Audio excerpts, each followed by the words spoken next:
చెప్పండి మీ పేరేంటి? శోభన్. మీ పేరు? రవి. అది బోర్డు చూస్తే తెలుస్తుందండి. మీ పూర్తి పేరేంటి అని. రవితేజ నన్నిమాల. నన్నిమాలనా? సొటరీ కాదా? ఓ, మిమ్మల్ని దత్తత తీసుకున్న వాళ్ళ ఇంటి పేరా అది? దత్తత? దత్తత ఏంటి? అదే సార్, పిల్లలు లేని రిచ్ ఫ్యామిలీస్ ఉంటాయా, వాళ్ళు అనాథల్ని దత్తత తీసుకుంటారు కదా, అది. అసలు ఎవడరా నువ్వు? ఏమడుగుతున్నావు? సారీ సార్, యాక్చువల్లీ నాకు ఒక అన్నయ్య ఉండేవాడు. వాడు చిన్నప్పుడు తెలియని కారణాల వల్ల ఇంట్లో నుంచి పారిపోయాడు. వాడిని ఎత్తుకుంటూ ఇప్పుడు నేను సిటీకి వచ్చాను సార్. ఇప్పుడు సినిమాల్లో ఇద్దరు అన్నదమ్ముళ్ళు ఉంటే ఇద్దరు కాంట్రాస్ట్ ఉంటారు కదా సార్. ఫర్ ఎగ్జాంపుల్, ఒకడు పోలీస్ అయితే ఇంకోటి దొంగ అవుతాడు, ఒకటి లాయర్ అయితే ఇంకోటి లోఫర్ అవుతాడు. అంటే నేను ఇప్పుడు పేషెంట్ అయ్యాను అంటే మా అన్నయ్య డాక్టర్ అయి ఉంటాడని వెతుక్కుంటూ వచ్చాను సార్. నువ్వు చెప్పింది నిజమే, నువ్వు పేషెంట్వే. నీలాంటి వాళ్ళ కోసం ఎర్రగడ్డలో ఒక హాస్పిటల్ ఉంది, అక్కడికి వెళ్ళు. నాకు సెన్స్ ఆఫ్ హ్యూమరే లేదు సార్, కానీ మీరు మాత్రం బాగా ఎట్టకారంగా మాట్లాడుతున్నారు. అంటే మీరే మా అన్నయ్య అయి ఉండొచ్చు కదా? ఏదిరా బాధ? నేను నీ అన్నయ్య ఏంటి? పొద్దు పొద్దున వచ్చి పిచ్చెక్కిస్తున్నావు. నాకు అసలు కోపమే రాదు, మీకేమో చాలా కోపం వస్తుంది. అంటే అన్నయ్య. హే, నా పేరు రవితేజ నన్నిమాల. నేను పుట్టిన తిరుపతిలో, నేను చదివింది హైదరాబాద్లో. మా అమ్మ పేరు సుమతి నన్నిమాల, మా నాన్న పేరు రత్నయ్య నన్నిమాల. ఇవన్నీ నేను నమ్మాలా? సార్, నాకు ఈ బాడీకి రైట్ అంతా బాగా పెయిన్ వస్తుంది సార్. ఓ, ఎప్పటి నుంచి? ఒక 5 రోజులు అవుతుంది సార్. ఏమైనా అలవాట్లు ఉన్నాయా? ఏం లేవు సార్, అలవాట్స్ అయితే ఏం లేవు నాకు.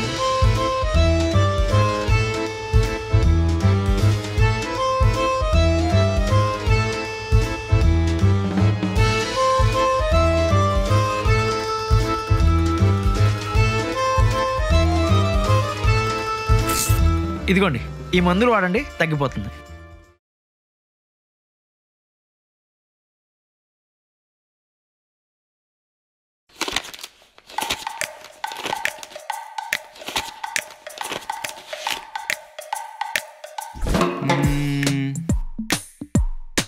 ఏంటవి? ఏం లేదు సార్, ఇది ఇంకా 2 వేరే క్లినిక్కి వెళ్ళి సేమ్ ఇదే ప్రాబ్లం గురించి చెప్పాను. కానీ ఈ 3 ప్రిస్క్రిప్షన్లో ఒక్క మందు కూడా కామన్గా లేదు. అంటే మీ ముగ్గురులో ఒకటే కరెక్టు, మిగతా 2 కరప్టు. లేదంటే ముగ్గురికి ముగ్గురు స్లిప్స్ పెట్టి పాస్ అయి ఉంటారు. నాకు ఈ 3 ప్రిస్క్రిప్షన్స్లో ఏది కరెక్ట్ ప్రిస్క్రిప్షనో, ఎవడు కరెక్ట్ డాక్టరో నాకు ఇప్పుడు తెలియాలి, అంతే. సార్, 2 + 2 ఎంత? 4. 1 + 3? 4. 4 + 0? 4. ఇలా క్వశ్చన్స్ వేరే ఉన్నా ఆన్సర్ ఒకటే ఉంటుంది. అలాగే మీ సమస్య ఒకటైనా పరిష్కారాలు చాలా ఉంటాయి. అంటే ఈ 3లో ఏది వాడినా నాకు తగ్గుతుంది అంటావు? మిగతా 2 సంగతి నాకు తెలియదు, కానీ నేను రాసింది మాత్రం పక్కా తగ్గుతుంది. సరే, ఇదే విధంగా ప్రతిసారి ఎవడు ఫ్రాడ్ దొరుకుతాడా అని చూస్తుంటా. ఆ ఫ్రాడోని కేసేసిన అనుకో, లక్షలు సంపాదించవచ్చు. గదేనా పని. ఒకసారి ఆ ప్రిస్క్రిప్షన్ అండి, ఒక టాబ్లెట్ రాయడం మర్చిపోయాను.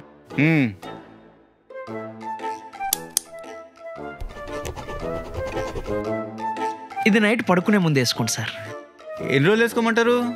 ఒక పూట వేసుకోండి సార్, నెక్స్ట్ నైట్ మళ్ళీ వేసుకోవడం అవసరం లేదు. ఓకే అండి, సరే. మిస్ అయిపోయారు ఈసారి. చిన్నప్పటి నుంచి కష్టపడి డాక్టర్లు చదివితే నెల ఆదాయమో సరిగా రావట్లేదు. వీళ్ళేమో సింపుల్గా కేసేసి డబ్బులు లాగేస్తున్నారు. ఈజీ మనీ చాలా అలవాటు అయిపోయినారు. మీకు కొలెస్ట్రాల్ ఎక్కువ ఉంది కాబట్టి బయట ఆయిల్ ఫుడ్స్ తగ్గించండి. నేను రాసే మందులు వాడితే సరిపోతుంది.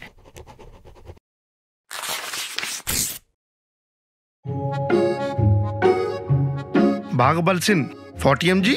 యా. కొవ్వు తగ్గించిన 20 mg. రేయ్, నిజం చెప్పు, నువ్వు డాక్టర్ కాదు కదా? డాక్టర్ని కాదా? వైట్ కోట్ వేసుకున్నా, స్టెత్ పెట్టుకున్నా నేను డాక్టర్ కాకపోతే పోలీసా? నువ్వు డాక్టర్వి కావు. ఏయ్, అది మీరెలా చెప్తారు? ఎందుకంటే డాక్టర్ రైటింగ్ కింద నీట్గా ఉండదు, ఆర్జీబీ ట్వీటర్ గజిబిజిగా ఉంటుంది. కానీ నీ రైటింగు త్రివిక్రమ్ స్క్రిప్ట్లో నీట్గా ఉంది. అది కూడా ఒక రీజన్ అండి. ఒక హ్యాండ్ రైటింగ్ ఒకలా ఉంటుంది, నాది బాగుంది. నేను డాక్టర్నే అండి, గోల్డ్ మెడలిస్టు. కావాలంటే సర్టిఫికేట్స్ చూడండి. రేయ్, నా లైఫ్లో ఇద్దరు చచ్చినా నమ్మను. ఒకటి, ఇక్కడ ఫుడ్ బాగుందని చెప్పే ఫుడ్ బ్లాగర్ని, రైటింగ్ నీట్గా ఉండే డాక్టర్ని. నిజం చెప్పరా, ఎవరు నువ్వు? నువ్వు దాదానే కదా? మీ నాన్న కొరకు తెచ్చాను ఇలా డాక్టర్ గెటప్ వేసుకొని ఈ క్లినిక్ అంతా సెటప్ చేసావు కదా, చెప్పురా నిజం చెప్పు. అది నేను కాదు సార్, శంకర్ దాదా. శంకర్ దాదా అయితే నాకేంటి, రంగున్ దాదా అయితే నాకేంటి, నువ్వైతే MBBS కావు. సార్ యాక్చువల్గా మీకు ఒక విషయం చెప్పాలి. ఏంటి నువ్వు డాక్టర్ కదనా? కాదు సార్, నాకు ఇంగ్లీష్ రాదు. ఆ? అవును సార్, చిన్నప్పటి నుంచి నేను తెలుగు మీడియం, ఇంగ్లీష్ ఇప్పుడిప్పుడే నేర్చుకుంటున్నాను. ప్రిస్క్రిప్షన్ రాసేటప్పుడు కొంచెం నీట్గా రాస్తా కాబట్టి అక్షరాలు బాగా అనిపిస్తున్నట్టు అంతే. ఓ ఇక్కడ ఇవ్వండి, అదే మందులు తెలుగులో రాసిస్తా.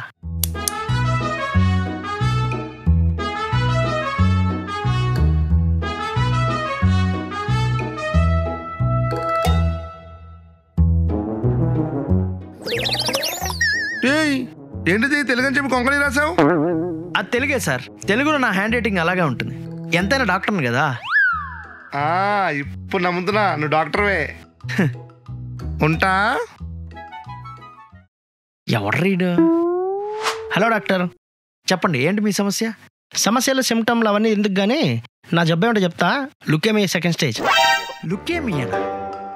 లుకేమియా అంటే ఏంటో తెలుసా? అది తెలుసు, బ్లడ్ క్యాన్సర్. ఏది మీ రిపోర్ట్ చూపించండి. టెస్ట్ ఇస్తాను కదా రిపోర్ట్ ఇవ్వడానికి. మరి లుకేమియా అని ఎలా చెప్తున్నారు? ఎందుకంటే నాకు తెలుసు కాబట్టి. అది ఎలా తెలుసని అడుగుతున్నా. గూగుల్ చేశాను.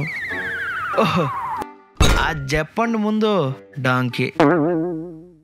ఏది గూగుల్ చేసినా క్యాన్సర్ అని చెప్తుంది. అలా గూగుల్ చేసి ప్యానిక్ అయిపోకండి. ప్యానిక్ ఏముంది, ఎలాగో 10 రోజుల్లో పోయేవాడిని కదా.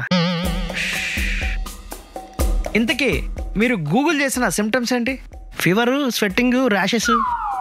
ఏంటి ఆ మాత్రం దానికే మీకు క్యాన్సర్ అని చెప్పిందా? నువ్వు అది నమ్మి నా దగ్గర రావడం. అది చెప్పిందని నేను నమ్మలేదు, నాకు తెలుసు కాబట్టి నేను నమ్మాను. ఏం తెలుసండి మీకు? ఏం తెలుసు? ఇన్నేళ్ళ నా వయసులో ఏది బ్లడ్ క్యాన్సర్ ఏది ఫీవర్ అని నాకు తెలీదా? అవును, తెలుసుకోలేరు. అలా తెలుసుకునేట్టుకుంటే ల్యాబ్లు ఎందుకు, టెస్ట్లు ఎందుకు, మేమెందుకు? ఎగ్జాక్ట్లీ, గూగుల్ ఉన్నప్పుడు ఇవన్నీ ఎందుకు? చూడండి, మీరు నా టైం వేస్ట్ చేస్తున్నారు.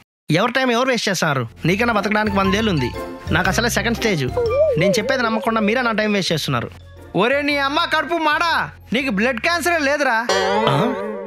కావాలంటే టెస్టులు చేసుకో, నీకే తెలుస్తుంది. అబ్బా, టెస్ట్ కూడా నీ బాడీ ఎలా ఉందో నీకెలా తెలుస్తుంది? నీ గుండె కొట్టుకుంటుందా? కొట్టుకుంటుంది.